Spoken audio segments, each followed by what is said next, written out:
This is TWiT.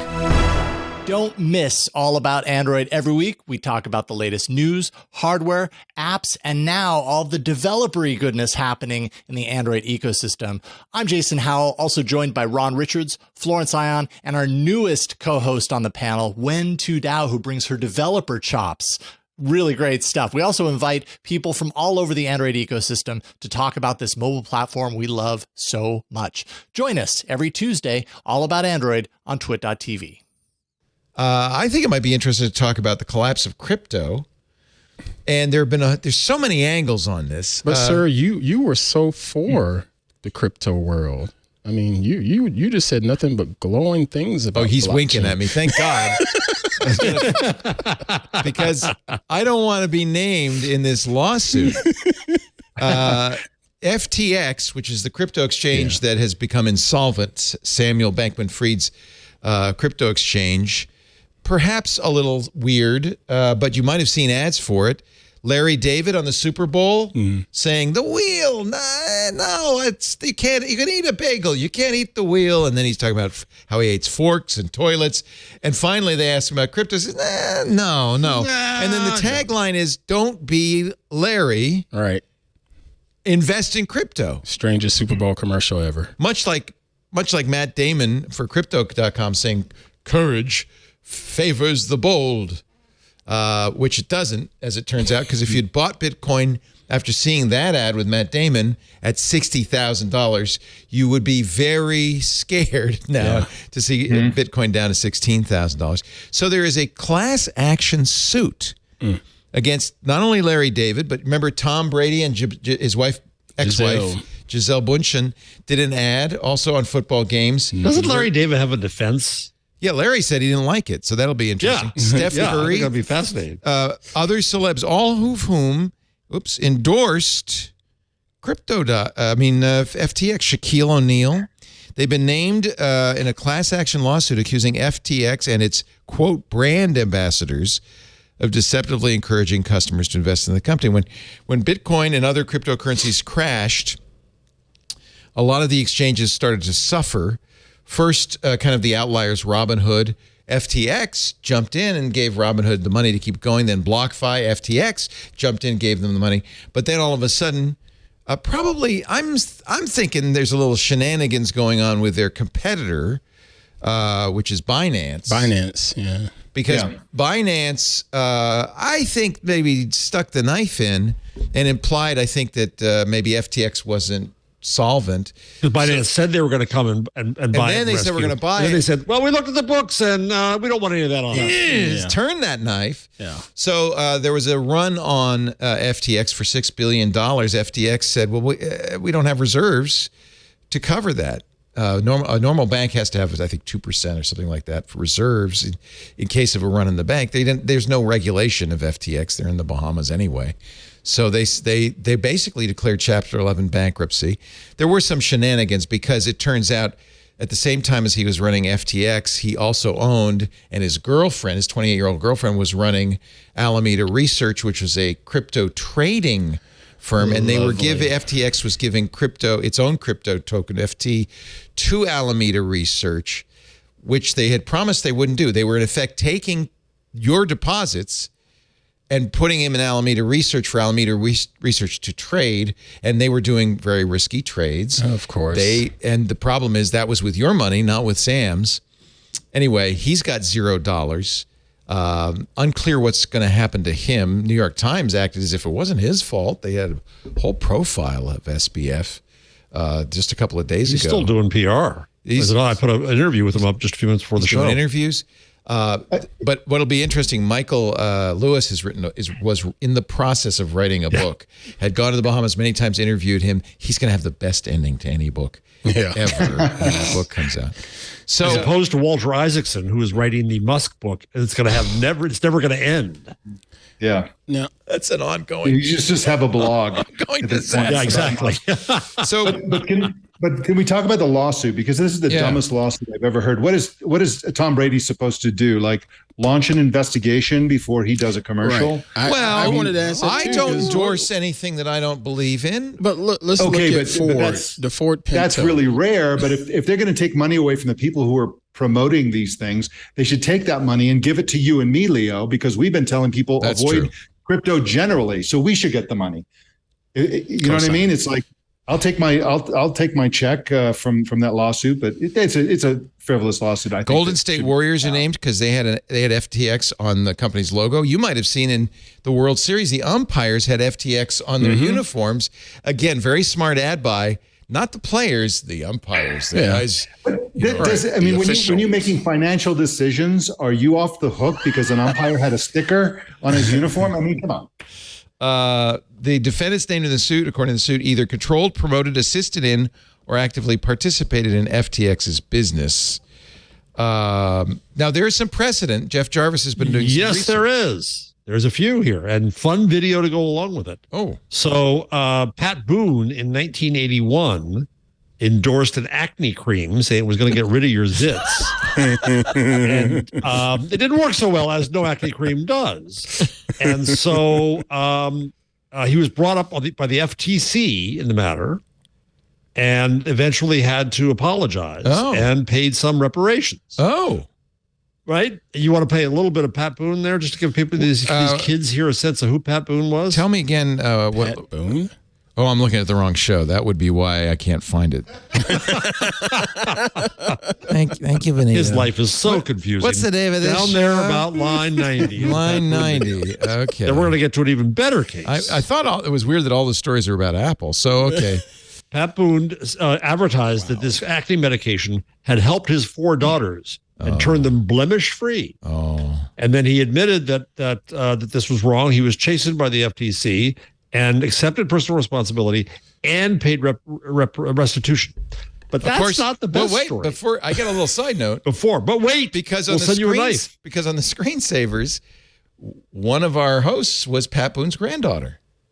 Really? Did she have zits? She did. She had beautiful skin. She was a redhead. Can't remember her name. What's her name? I'm trying to remember her name. But she Grandpa Pat talked about him all the time. Anyway, so they held him liable, which is the FTC did. Right. Now that's what's as I was looking before the show, because I do things like look at Twitter and Google and stuff for the good of the show. I'll have you know. Sure. And I find you're great. Because I won't do it. So Lloyd Bridges was also in trouble. You mean Jeff Bridges' We're going to dad? explain who he is in a minute. He, and this is 1990. Yeah. He had advertised for companies that went bankrupt, having bilked investors out of millions of dollars. Oh, that's bad. The Diamond Mortgage Company. Not only did Bridges do this, but also, who was it here? Art Lickletter said that he would now be careful about doing endorsements. This is back in 1990. Wow. 1990. His sons became well-known Hollywood actors, Beau Bridges and Jeff Bridges. Yeah, I recognize them now after I Googled them. I never knew their names, but now I recognize the faces. So George Hamilton also made commercials for Diamond Mortgage and was sued by investors and reached an out-of-court settlement. And you know what George Hamilton's famous for, young men? What's that? Tanning. His tan. He was the most He was darker than you. I love how Mr. Benito cuts to me. I think he literally was darker than Ant. Wow. Look at that. All right, now we got to look that up. Yeah, there he is. Yeah. Oh, I remember him. Yeah. Yeah. I remember. He was Zorro in that funny Zorro parody. Oh, man. And then he did Love at First Bite. He was vampire. Yeah. So he would make fun of himself. Wow. So to answer your question, Mike, yes, there's liability because you are endorsing something. And if you don't take duty of care here, you could be up S's Creek. But I don't understand this because I'm thinking about the old Ford Pinto and whomever decided to endorse that back in the days. Nobody knew that car was going to blow up back then. But I'm sure Ford had some sort of a spokesperson to try to help promote it and market it. But how are they going to know this is a bad car? What about with these Teslas? I think, Ant, in this case, it's a question of whether or not you're making an endorsement. If you said specifically, this car will never explode, the FTC is going to say, well, how did you know that? And on what basis did you promise that to people? And you shouldn't have, because you should know better. Now, if all you said was, I think it's a cute little car. But isn't that what most of those commercials were saying? Let me show you a little bit. I won't show you the whole thing. Pat Boone said his daughters had clear skin. They looked like pepperoni pizzas. This is the Tom Brady, Gisele Bündchen ad. I'm just going to play a little bit of the beginning. Okay. And you tell me if this is an endorsement of FTX. So they're not showing, they're just... I'm in. Let's call everyone. Hang on a minute. So he's telling all of his friends. Okay, I'm in. Whatever. Wow, Fireman Jim. They're all getting in on crypto. Tom Brady says so. But he's not making He a didn't say claim. crypto. Well, you think it was kind of clever how they didn't say what crypto. you're in on. Yeah, they just said you're in. I mean, And they're not making any claims. They're not saying that it's going to work or anything. You just say, sounds good, I'm going to do it. Wow, that's interesting. Yeah. Which to me sounds like Tom Brady, or more likely his people, said, Tom, whatever you do, don't say you're going to make money. Right. We actually, when we do ads for financial services, there is a long list, and it doesn't come from us, it comes from the companies, of things you cannot say, including, I'm doing this, I tell you, I'm encouraging you to do it. All of that is verboten by the FTC, and these companies tell us, look, we want you to do an ad, implicitly saying this company's a good company. Actually, it's frustrating to me because I'm not allowed to have an account with those companies as the ad guy. And even though my kids do have an account with these companies, I can't say that they do. Right. So didn't you just do that? I didn't say what company. No comments. Okay, yes. Okay. It's not a current. In this case, it's not a current advertiser. Well, I'm in, so I'm in. No, but there are very clear rules, especially with financial services, about what you can and can't do. And I would guess, I mean, based on just watching that. So this is the interesting. I came away with the memory of that ad of him saying, "Yeah, I'm going to buy some crypto at FTX." Very cleverly done. That he never said that. So does this hold any water in court? We'll see in court. I don't know. And remember, it's a class action, not an FTC action. Okay. So the FTC still has to go to court, right? They can't just... Oh, no, the FTC can find... No, absolutely They can not. find him without court. Hello, Elon Musk. Okay. The FTC can fine you. The FTC, this is it's actually a model, I think, for internet regulation. What the FTC says is, we don't care how you make your sparkling water. If you promise that sparkling water is going to clear up your acne, then and it doesn't, then what we get you for is the false promise, not because we told you how to make sparkling water. So here's a question for you, just to get really freaky and googly about it. Let's say, some celebrity loans their image to a synthetic media company that uses deepfake technology. Oh, that's interesting. And they're not involved in saying the thing, but it's their the fact that the public loves them and trusts them that causes everybody to go and buy this product, and it turns out to be a fraudulent or whatever. Are they liable in that case? And if they aren't, then what's the difference? I mean, they're just reading a script that was given to them on the one hand by the company, and they're just letting the company type the script into the synthetic media generator on the other. What's the difference? Yikes. Wow, I didn't think about that. Bruce Willis very famously did an ad, a deep fake ad for was it Russian telecom? A Russian telecom company, which he probably regrets at this point. But he since has started to loan his likeness for other things, movies and so on, because he physically can't. Yeah.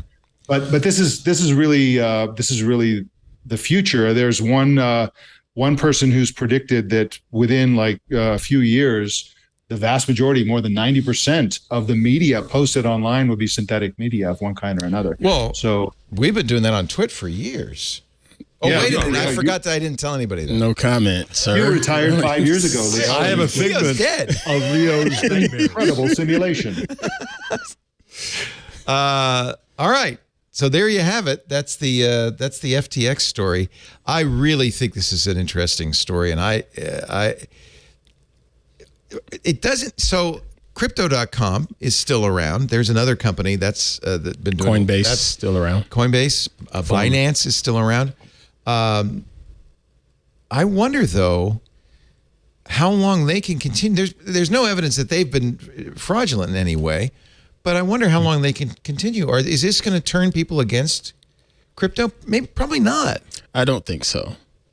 They just maybe be more careful about where they put the money. I think. Yeah, you just don't put it in these kind of places. Yeah.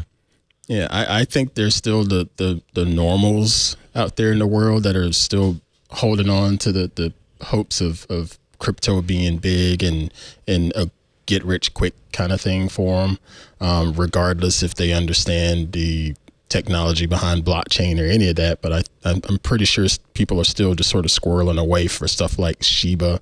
Is it Shiba token? Is that the one? Shiba Inu. Shiba Inu. It's a meme token. Yeah, I'm sure people are still just squirreling away why not? $10 there because it's like, well, who knows? I might get lucky 5 years from now, the same way those people that got into Bitcoin 5-6 wish years to hell ago. I found that password because that wallet was worth at one point almost $500,000. Now it's a lot less. It's a lot less, but I'm sure it's still fine. Yeah, it's still That's what is it? 16,000. I It's got like 16 almost grand. 8 coins. That's pretty good. That's not bad. $128,000. That's not bad. Yeah.